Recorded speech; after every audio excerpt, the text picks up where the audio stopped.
Get out of here. You're an outsider, Hunter growled, clenching his fist so tightly that his knuckles turned white. The entire class froze, watching as the most dangerous bully in the school approached the only African-American girl in their class. Sit down, Hunter, Aliyah said calmly, not even lifting her eyes from her textbook. Her voice was quiet, but there was steel in it. Do you think you're better than us?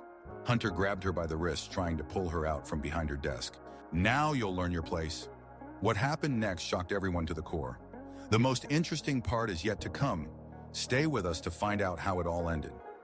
In the fourth period at Riverdale West Middle School, things were always special, not because Mrs.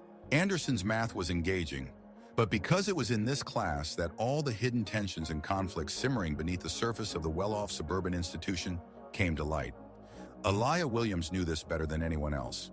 Every day as she entered the classroom, she felt dozens of eyes on her, some curious, some indifferent, but one was openly hostile. The gaze of Hunter Blackwood, heir to one of the city's most influential families, a guy who believed the whole world belonged to him by birthright. Aliyah was the only African-American in the class, and it was no coincidence. Her father, Colonel Marcus Williams, had recently been transferred to a military base nearby, and the family moved to this elite neighborhood after many years of wandering through military posts. For Aliyah, this was already the 7th move in the last 10 years, and she had learned to adapt, to become invisible, to not stand out. But in Riverdale, everything was different. Here, her presence was like a bright spot on a pristine canvas, and some clearly considered that spot unacceptable. Hunter Blackwood was the embodiment of everything Aliyah despised in people. A tall, broad-shouldered 17-year-old with a perfect smile and empty blue eyes, he was the star of the football team and the unofficial king of the school. Behind him stood a family with a multi-million-dollar fortune built on real estate and political connections. Hunter was used to getting everything he wanted and was not accustomed to facing resistance. He already had 3 suspensions on his record, one for fighting, one for bullying a student from a low-income family, and one for making a new boy eat sand from the football field. But each time, influential parents covered up the scandals, made generous donations to the school, and Hunter returned with an even greater sense of impunity. Aliyah entered his line of sight 3 weeks ago, and since then, his irritation had only grown. She was not just different, she was better. Better at studying, better at answering questions, better at handling assignments. Teachers praised her, classmates began to listen to her, and this drove Hunter insane. "Can anyone solve this equation?" Mrs. Anderson asked, pointing to the board. Silence. No one raised a hand. Hunter ostentatiously examined his nails, while his friend Mason played on his phone under the desk. Aliyah raised her hand. "Yes, Aliyah? X equals 7, she said, quickly explaining her solution. "Great. Absolutely correct." Hunter felt anger rising in his chest. He turned sharply to Aliyah, and their eyes met. In her dark eyes, he saw no fear, only calm confidence. This infuriated him even more. "Good job," he whispered sarcastically, loud enough for her to hear. "You probably think you're special?" Aliyah didn't respond, continuing to listen attentively to the teacher. But Hunter saw her shoulders tense. After class, he approached her at the lockers. A small crowd had gathered around. Rumors of the brewing conflict spread quickly through the school. "Listen, newbie," Hunter began, leaning against the adjacent locker and blocking her way to retreat. "You need to understand something about this school. There is a certain order here, you know? A certain hierarchy." "Step back," Aliyah said quietly, not lifting her eyes. "And what if I don't?" Hunter smirked, enjoying the attention of those gathered. "What are you going to do? Complain to Daddy the soldier?" the crowd whispered. Everyone knew that Aliyah's father served at the base, but few knew the details. Aliyah lifted her head and looked at Hunter. In her gaze was such cold determination that he involuntarily recoiled. "I have no problem with you, Hunter," she said, "but if you create them, then you will have problems." Mason giggled. "Wow, she's threatening you." But Hunter wasn't laughing. Something in Aliyah's tone made him feel uneasy. He was used to the fear in the eyes of his victims, to pleas and tears. But this girl was different. That evening at home, Hunter couldn't concentrate on his homework. His thoughts kept returning to Aliyah, to her calm voice and unwavering gaze. His parents were at some charity event, and he was left alone in the huge mansion with the staff. He entered his father's office, where photographs of influential politicians and businessmen hung on the walls. Among them was one special photo, his grandfather, William Blackwood, in the uniform of a Confederate officer from the Civil War. The family prided itself on its history, its roots, its place in American society. "They don't understand their place," Hunter muttered, looking at the portrait. It was a phrase he often heard from his father at family dinners when the conversation turned to changes in society and the loss of traditional values. The next day at school, the tension reached a boiling point. Elia, as usual, sat quietly in her seat in the last row when Hunter walked in.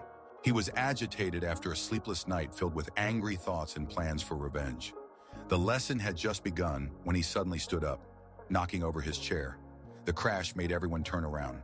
"Hunter, what's going on?" Mrs. Anderson asked sternly. But Hunter no longer heard her. All his attention was focused on Elia, who sat calmly at her desk, pretending nothing was happening. "Hey!" he barked, pointing a finger at her.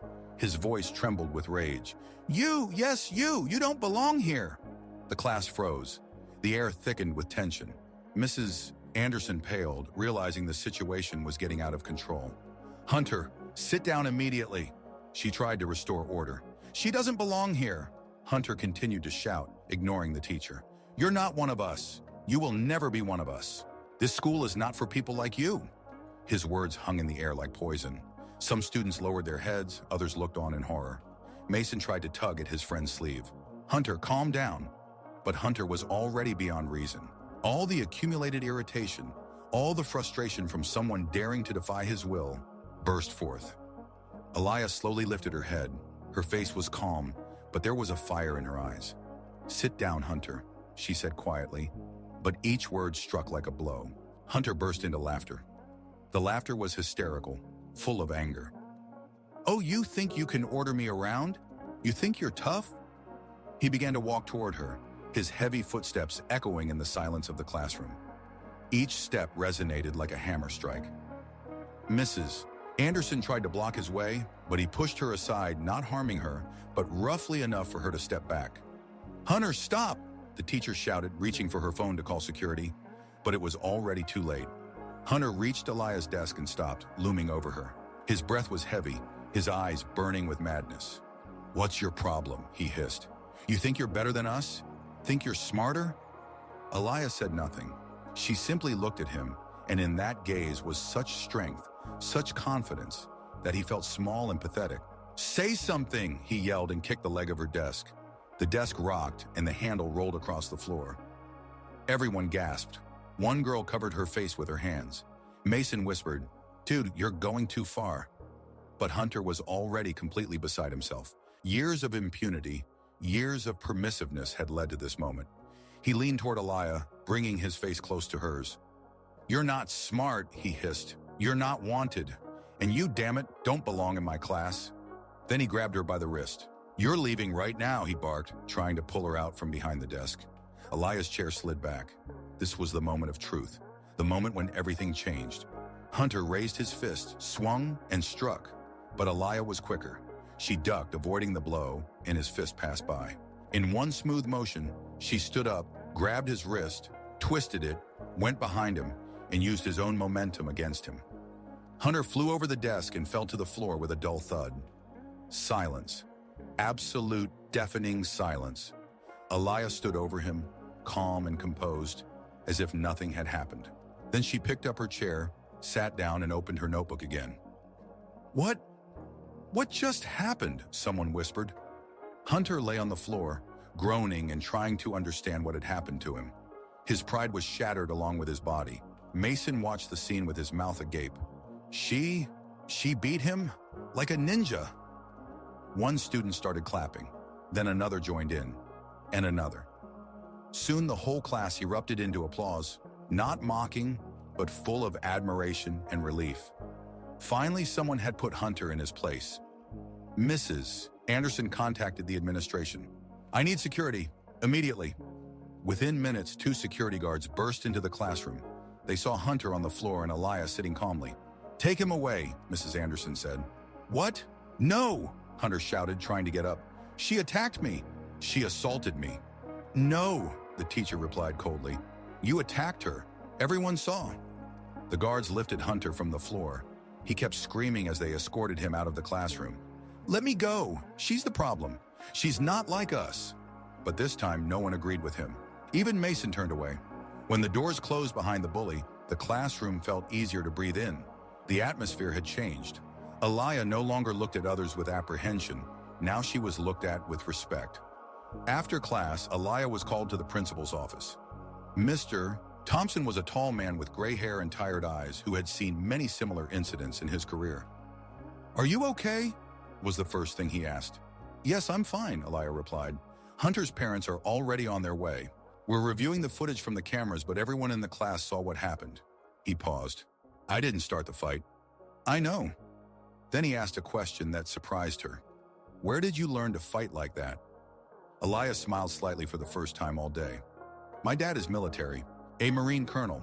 Mr. Thompson raised his eyebrows. "That explains a lot." The next day, the school was different. Students parted ways for Aliyah not out of fear, but out of respect. Mason approached her before class. He didn't apologize with words, but he nodded, and that nod meant a lot. Even Mrs. Anderson gave her an understanding smile. But Aliyah didn't need applause or popularity.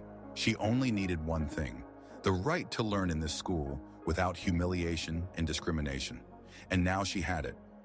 By the end of the day, news spread through the school. Hunter Blackwood was expelled. His influential parents could not cover up the scandal this time. Too many witnesses, too obvious aggression, too clear a motive. Aliyah walked down the hallway with her head held high. For the first time in 3 weeks, she felt at home in the school. But when she entered the classroom for the last lesson of the day, she was in for a surprise.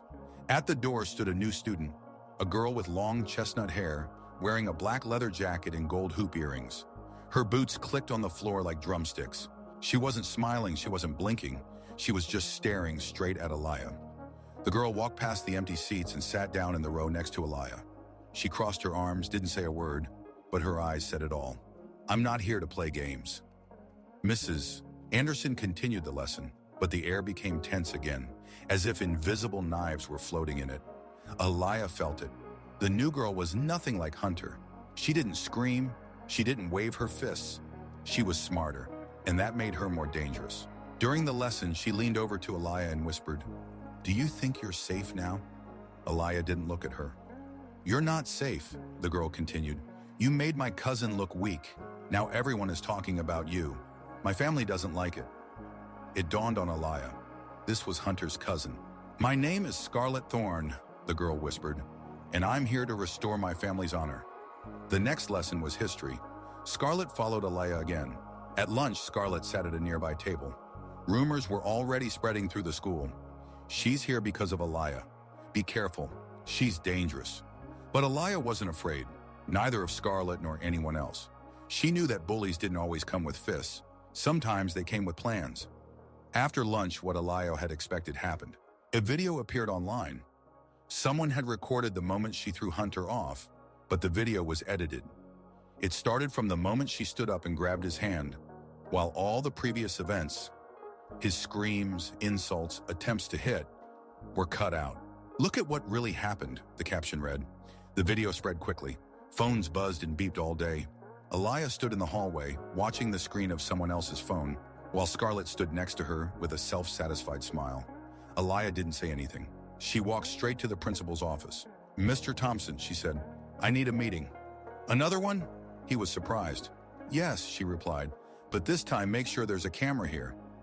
The next morning, the school called a general assembly. The entire student body, teachers, staff, even some parents. Mr. Thompson approached the microphone. "There has been a lot of talk about what happened this week. Some of it is true, some of it is not. So we are here to clarify the situation." He turned to the large screen. He played the full video from the classroom surveillance camera, the real one. Everyone saw Hunter screaming. Everyone saw him swing. Everyone saw Aliyah only defending herself. In the crowd, Scarlett crossed her arms, her face darkened.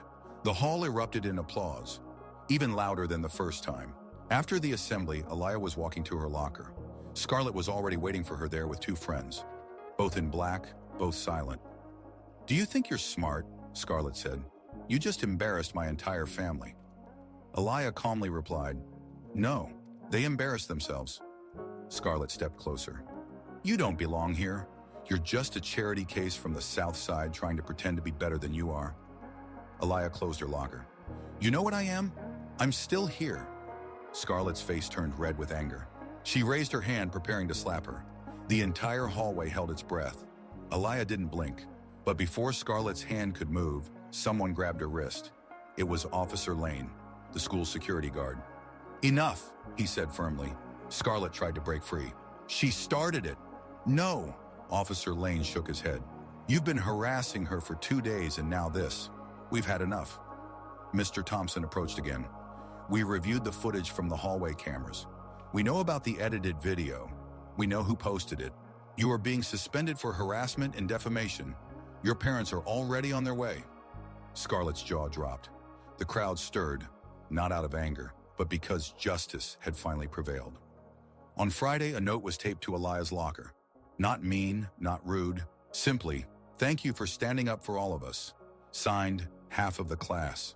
Aliyah smiled for the first time in a week, not because she had won the fight, but because now kids like her felt that they belonged in this place. She took her usual spot, the back row, by the window. And this time, when she walked in, no one stared. They just nodded. And that was stronger than any applause. Because silence filled with respect is louder than any noise. But Aliyah's story was just beginning.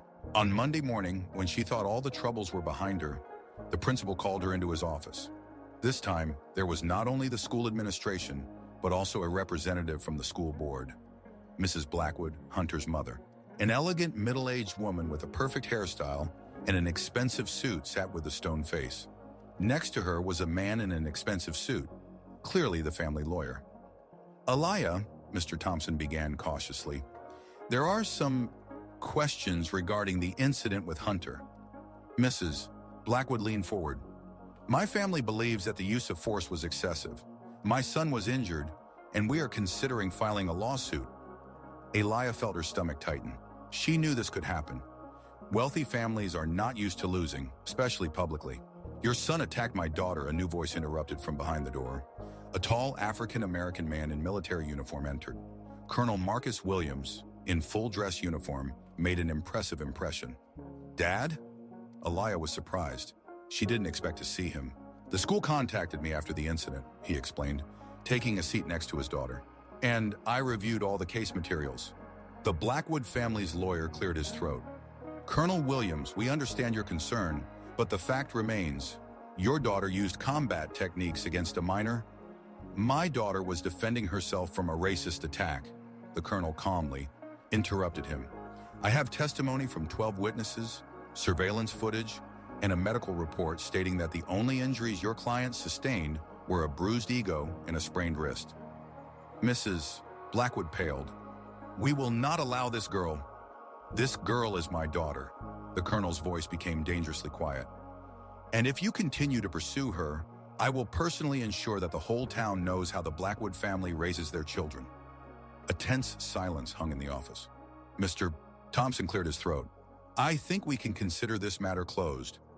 The lawyer quickly packed up the documents into his briefcase, and Mrs. Blackwood stood up without saying a word. As they left, she turned to Aliyah. This is not the end. Yes, ma'am, Aliyah replied calmly, but this is your end at this school. After they left, the colonel hugged his daughter. I'm proud of you. You did the right thing. I was just defending myself, Dad. That's exactly what I taught you. Defend yourself, defend others, but never strike first. That same day, Aliyah learned that Mrs. Blackwood had resigned from the school board. The official reason was personal circumstances. The unofficial reason was that other parents learned about her son's behavior and demanded her resignation. But the most important thing happened that evening. Aliyah received a message from an unknown number. Hi, this is Jessica from your biology class. I wanted to thank you. Hunter bullied me for 2 years and no one did anything. Now I can go to school normally. Thank you. Then another came. Aliyah, it's Michael. Hunter made me give him all my lunch money last month. Thanks for stopping him. And another. Hi, I'm Caitlin. Hunter spread nasty rumors about me after I refused to go out with him. Thank you for the justice. By the end of the evening, her phone had 23 messages of gratitude. Aliyah realized that she had done more than just protect herself. She had freed an entire school from a tyrant. The next day, the atmosphere at school was completely different. The children laughed louder, walked more confidently, and no longer looked over their shoulders in search of Hunter and his gang. But Aliyah knew that the fight was not over. Families like the Blackwoods do not give up easily. They have money, connections, influence. They will find another way to attack. And she was right. On Friday evening, Colonel Williams received a call from his commander. Someone had filed a complaint about his inappropriate behavior and abuse of power in connection with the school incident. An internal investigation had begun. "They're trying to get to me through you, Dad," Aliyah said when she learned the news. "Let them try," the colonel replied. "I have an impeccable service record for 22 years. They will need more than the influence of a wealthy family to break me." But Aliyah saw the worry in his eyes. She knew how much his military career meant to him, and the thought that her actions could ruin it tore at her heart. On Monday, a new student arrived at school. This time not a relative of Hunter, but his friend Peyton Reeves, who had transferred from a private academy. A tall blonde with cold blue eyes and a predatory smile. Unlike Scarlett, Peyton was smarter and more patient. She did not openly pursue Aliyah. She simply existed. Always nearby, always watching, always waiting for the right moment. She quickly befriended some girls in the class, especially those who envied Aliyah's sudden popularity. Peyton knew how to manipulate people, and soon an atmosphere of distrust began to form around Aliyah. "She's too aggressive," Peyton whispered to her new friends. "What if she attacks someone else? What if next time she goes too far?" Gradually, some students began to avoid Aliyah, not openly but subtly. They wouldn't sit next to her, wouldn't invite her to group projects, would steer clear of her in the hallways. Aliyah felt the isolation closing in on her again, but this time it hurt more because she had already felt what it meant to belong to a group. The situation reached a critical point during gym class. They were playing basketball, and Aliyah was on the team against Peyton. The game was tense, competitive, but fair, until Peyton deliberately tripped her. Aliyah fell, painfully hitting her knee on the gym floor. Peyton immediately rushed over with fake concern. "Oh my God, Aliyah! Are you okay? That was an accident." But Aliyah saw the cold triumph in her eyes. The coach stopped the game, and Aliyah was sent to the school nurse. Her knee was painfully bruised but not broken. As she hobbled down the hallway, leaning on crutches, Peyton accidentally appeared nearby. "You know," she whispered so only Aliyah could hear, "Hunter was right. You don't belong here, and I will prove it to everyone." That evening at home, Aliyah sat on her bed, looking at her bruised knee and reflecting on what was happening. She heard her parents talking quietly downstairs. Her father was still under investigation, and her mother was worried about how it would affect the family. A message from an unknown number came to her phone. "Check the school social media page." Aliyah opened the page and saw a post that made her heart stop. It was a photo from gym class, the moment she fell, but taken from such an angle that it looked like she was attacking Peyton. The caption read, "Dangerous student once again uses force. When will this stop?" The post already had 50 likes and numerous comments, most from people who didn't even know the whole story, but quickly condemned her. Aliyah closed her phone and cried. For the first time in this whole ordeal, she allowed herself to show weakness. She was strong when faced with direct aggression, but this hidden, insidious war of attrition was destroying her from the inside. The next day at school, the atmosphere changed again. Some students looked at her warily, others with pity. Peyton walked around with a satisfied smile, surrounded by her new admirers. During lunch, Aliyah sat alone. Jessica, the girl who had thanked her for getting rid of Hunter, approached her table hesitantly. "Aliyah," she began quietly, "I know what's going on, and I know it's wrong." Aliyah looked up. "Peyton is lying. I saw what happened in gym class. She set you up on purpose." Jessica sat down next to her. "And I'm not the only one who noticed." Michael, the boy who had been bullied by Hunter, approached them. "We remember what you did for us, and we won't let them destroy you." One by one, students came to their table. Not everyone, but enough. Kids who remembered what it was like to be a victim, who understood the value of justice. "What can we do?" Caitlin asked. Aliyah thought for a moment, then said, "Tell the truth, the whole truth, about what really happened with Hunter, about what Peyton is doing now. People have the right to know." They developed a plan. Over the next few days, each of them told their story. How Hunter had bullied them, how Aliyah had protected them, how Peyton was now trying to twist the facts. Slowly but surely, the mood in the school began to change. People started asking questions, doubting Peyton's version, seeing a pattern in her behavior. The turning point came when Tommy Chen, a quiet Asian boy from Alaya's class, recorded a video on his phone. Peyton didn't know he was recording when she bragged to her friends about how she was destroying that black girl piece by piece. Tommy showed the video to Alaya, and she knew the moment of truth had come. The next day, she requested a meeting with Mr. Thompson. This time, she didn't come alone. She had 7 classmates with her, including Tommy with his phone. "Mr. Thompson," she said, "I need to show you something." They played the video. The principal paled as he listened to Peyton bragging about her manipulations, using racist slurs, and her plans to put that girl in her place. "That's enough," he said quietly. "More than enough." Peyton was expelled the same day. Her influential parents tried to protest, but this time the school was ready. They had evidence, witnesses, and the support of the majority of the parent community, which was tired of the toxic behavior of certain families. On Friday of that week, Colonel Williams received a call from his commander. The investigation was closed. The complaint was deemed baseless and motivated by personal revenge. "Alaya," he told his daughter that evening, "I got a new assignment. We're being transferred to a base in Colorado." Alaya's heart sank. Another move, another new school, another attempt to find her place. "When?" she asked. "In a month." "But—" He paused. "If you want, we can request a delay until the end of the school year. You finally found your place here." Alaya looked out the window at the now familiar streets of Riverdale. Yes, she had found her place here, but she also realized something important. Her place was not tied to a specific school or city. Her place was where she was ready to stand for truth and justice. "No, Dad," she said. "We can go. I know who I am, and I will be okay, wherever we are." On Monday, when Alaya announced to the class that she would be leaving soon, the reaction surprised her. Half the class was genuinely upset. Jessica cried. "Michael said the school wouldn't be the same without her." "You changed everything," Caitlin said. "You showed us that we can stand up for ourselves." Mr. Thompson asked her to stay after class. "Alaya," he said, "in 20 years of working in education, I've seen many students, but I rarely meet someone with your character. You didn't just get an education here, you gave it to others." He handed her a letter. "This is a recommendation for your new school. If they have questions about who Alaya Williams is, they will find answers here." On her last day at school, Alaya received a surprise. The class organized a farewell party for her.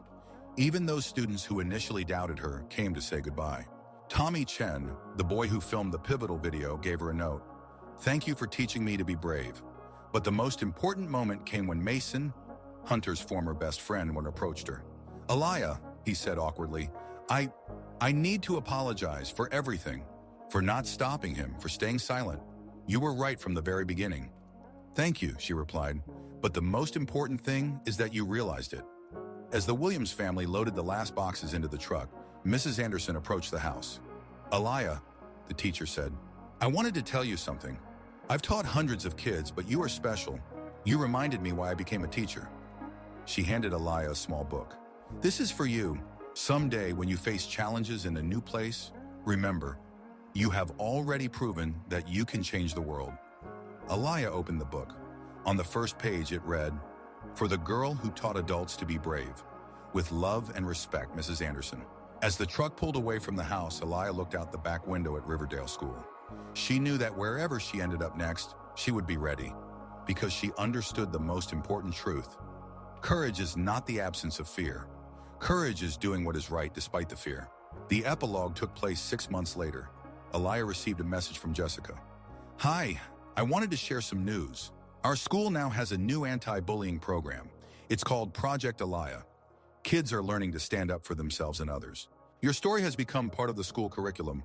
You are still changing lives even though you're not here." Alaya smiled as she read the message. In her new school in Colorado, she had already made friends with a few kids, helped one boy cope with bullying, and showed her class what true courage means. Because some people are not meant to blend in with the crowd. They are meant to stand when others fall, to speak when others are silent, and to show the way when others are lost. And in every school, in every town, there needs to be an Alaya Williams, a person who remembers that justice does not come on its own. It must be fought for every day, one right choice at a time. But 2 weeks after her triumph in Riverdale, life prepared a new challenge for Alaya. On Monday morning, when she thought the worst was behind her, a new student walked into the classroom. This was not an ordinary student. It was Isabella Morgan, the daughter of the local congressman, whose family owned half the businesses in town. Elia immediately realized the problems were just beginning. Isabella was the complete opposite of Hunter. Instead of brute force, she used sophisticated psychological tactics. Instead of open threats, hidden manipulations. Elia found her place in the class, made friends with a few kids, including Nathan Crawford, the son of the local doctor, who, despite his privileged position, turned out to be a kind and fair guy. But everything changed in an instant. On Monday morning, the new student walked into the classroom. Isabella Morgan, the daughter of Senator James Morgan, one of the most influential politicians in the country. Isabella approached the desk where she and Nathan were sitting and coldly said, "Sorry, but this is my seat." Nathan was taken aback. "Isabella, there are plenty of free seats." "I said, this is my seat," she repeated, not taking her eyes off Elia. Elia understood that it wasn't about the seat. It was about the fact that she dared to feel equal to the local elite.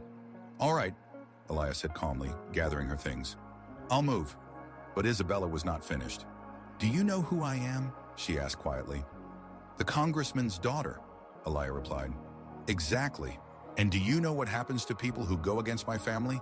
They lose their jobs, their kids don't get into colleges, their loans are called back by banks." Elia felt the ground slipping beneath her feet. The family had just moved to the city. The father got a job at the local hospital, and the mother taught at the elementary school. They relied on the local community's goodwill. "I can do anything," Isabella continued, "especially when it comes to people who don't know their place." That evening at home, she said nothing to her parents.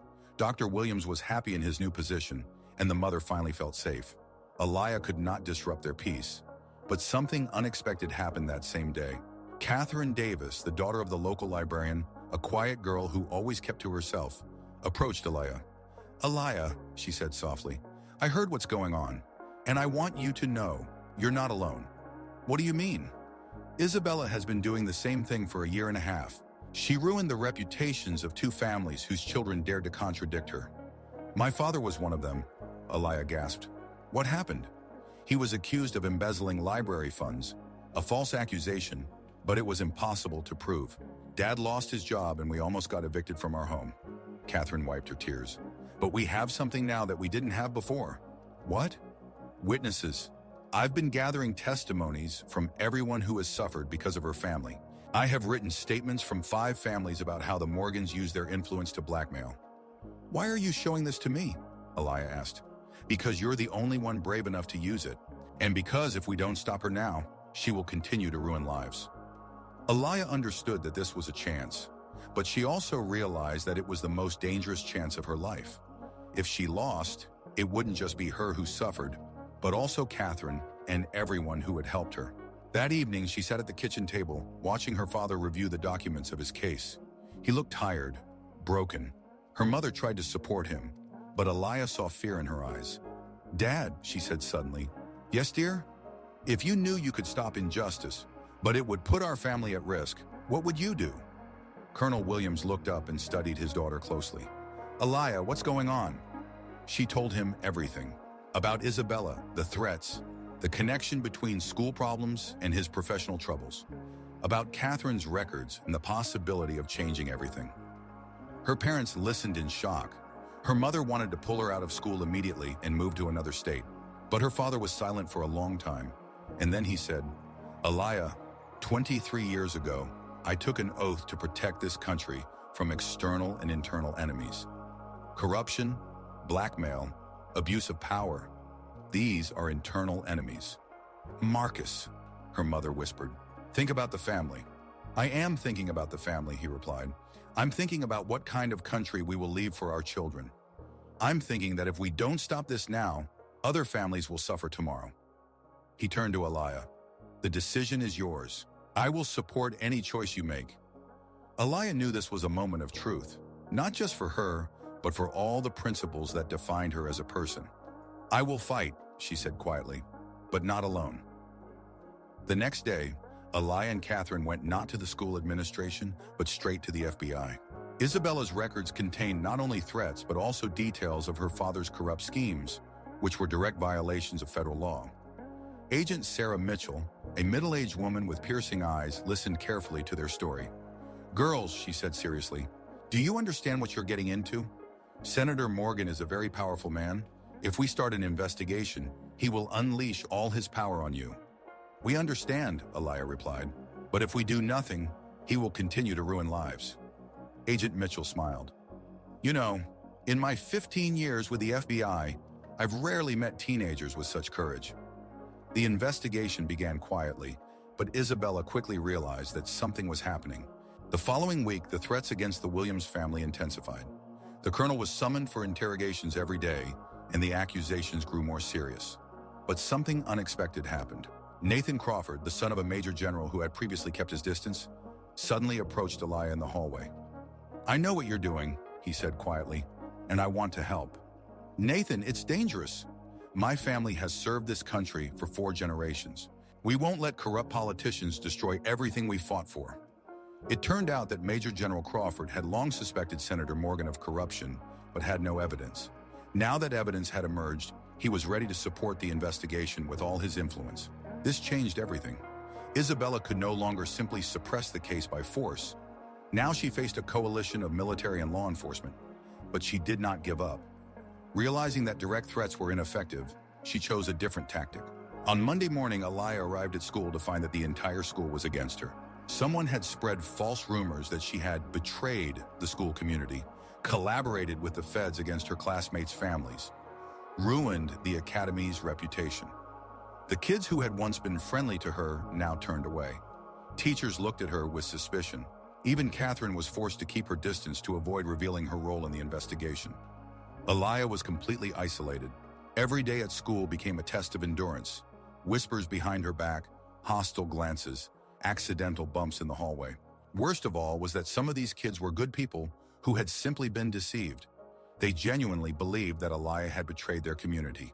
At home, the situation was also worsening. Colonel Williams received an official warning about possible dismissal. Her mother couldn't find a job. Every time she went for an interview, she was unexpectedly turned down. "Maybe we should stop," her mother said one evening. "Maybe it's not worth it." Elia sat in her room, listening to her parents argue downstairs. Her father insisted on continuing the fight, while her mother wanted to give up, and all because of a decision she had made. For the first time in her life, Aliyah doubted the correctness of her choice. Maybe sometimes it's better to swallow injustice than to risk everything that is dear. But then Jessica from Riverdale called her. "Aliyah, I saw the news. What's happening in Colorado?" Aliyah told her everything. "You know what I'm going to tell you?" Jessica said after a long silence. "Remember how you explained the difference between courage and foolishness?" "No. You said that courage is doing the right thing, even when it's scary, and foolishness is doing the wrong thing because it's easy." Aliyah laughed through her tears. "Did I say that?" "You did. And you added that sometimes the price of truth is high, but the price of lies is always higher." After the call, Aliyah thought for a long time. Jessica was right. Principles should not change depending on circumstances. Either justice matters or it doesn't. The next day at school, something happened that became a turning point in the entire story. During history class, the teacher, Mr. Palmer, was talking about civil disobedience in the civil rights movement. "Who can name an example of a person who risked everything for justice?" he asked. Several hands went up, and students named Martin Luther King, Rosa Parks, and other well-known activists. "Good," Mr. Palmer said. "And who can say what all these people have in common?" Silence. Then Isabella raised her hand. "They all broke the law and disrupted the stability of society."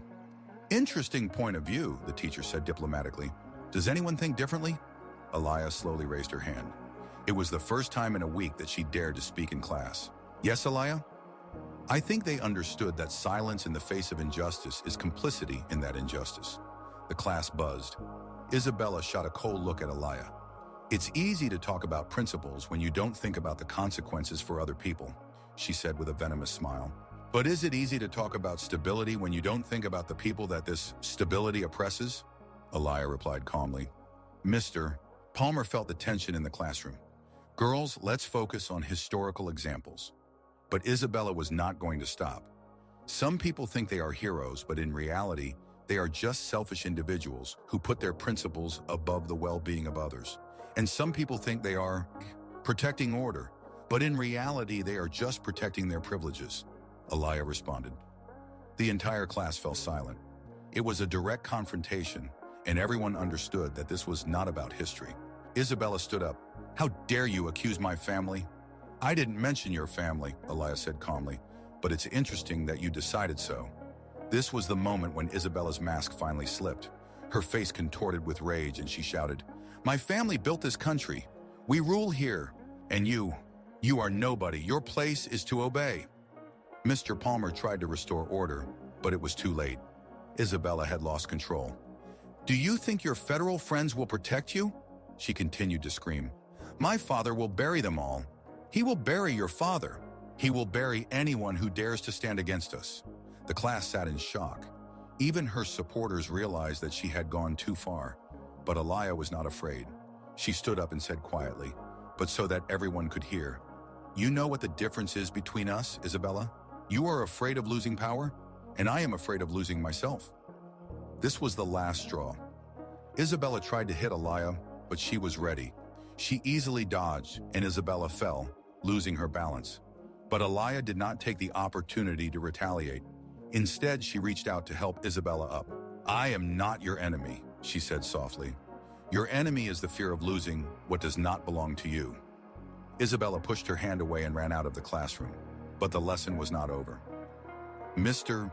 Palmer looked at Elia and said, "Perhaps this is the best example of civil courage I have seen in 20 years of teaching."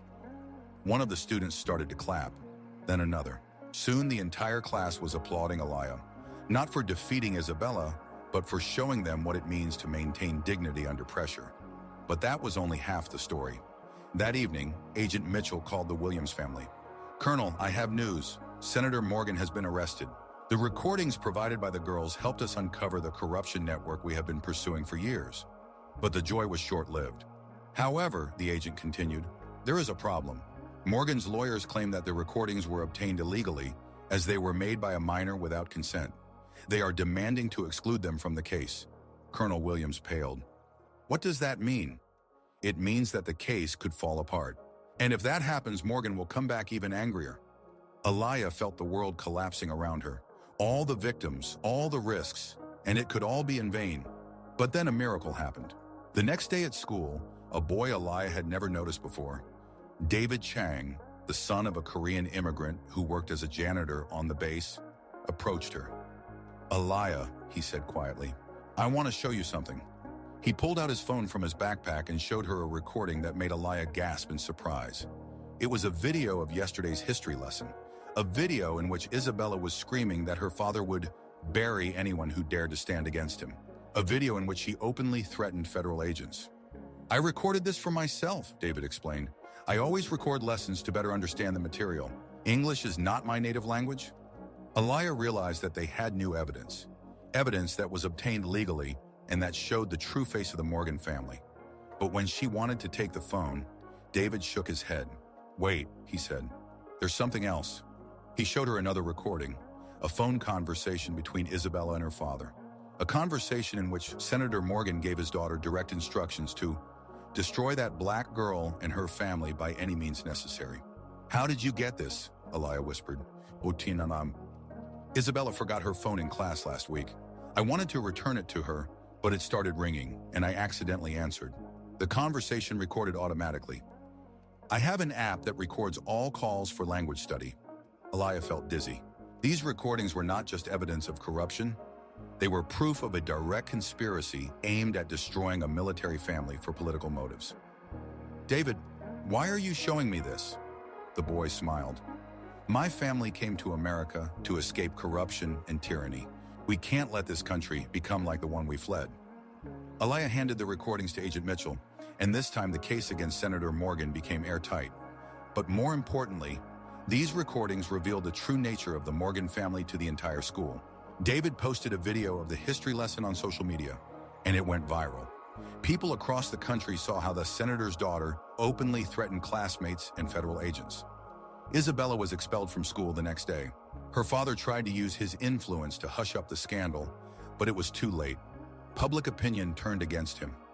A week later, Senator James Morgan resigned.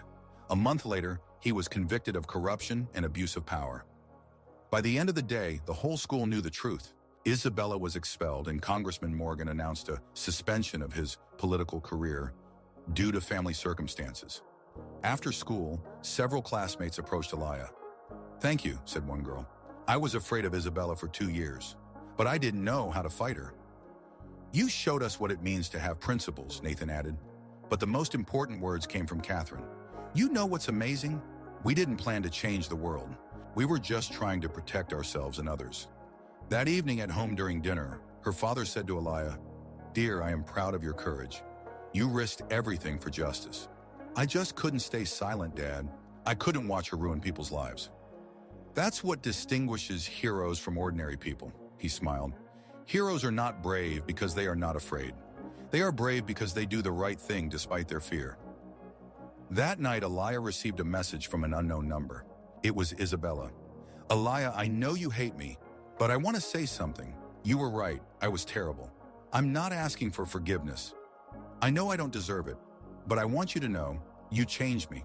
Thank you for stopping me." Aliyah stared at the screen for a long time, then replied, "We can all change. Good luck, Isabella." The next day, the atmosphere at school was completely different. The children were no longer afraid to speak the truth, no longer afraid to stand up for each other. Aliyah realized that this was the most important victory, not the exposure of one bully, but the creation of an environment where justice is possible. Mr. Palmer asked her to stay after class.